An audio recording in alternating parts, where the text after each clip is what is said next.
Салауатты өмірге кері ықпалын тигізетін жағымсыз әрекет ол нашақорлық.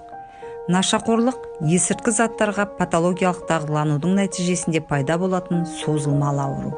Нашақорлықтың салдарынан тек қана ішкі дүние мүшелері зақымданып қоймай, сонымен қатар жүрек тамырлары, жүйке, ас қорыту, эндокриндік жүйелерде зақымдалады. Нашақорлық жұқпасы ауру іспетті, бірақ онымен көбінесе өз еркімен ауырады. Нашақор адам бір жылда кем дегенде 5 адамды осы әрекетке тартып, ауруын жұқтырады.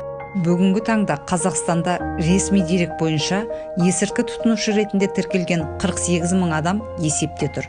Ресми емес дерек көздері бойынша олардың саны 350 мыңнан астам.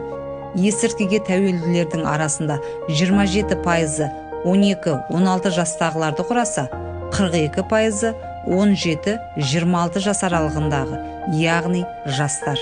Өмірің жарқын, болашағың зор болсын десең, денсаулығыңды сақта.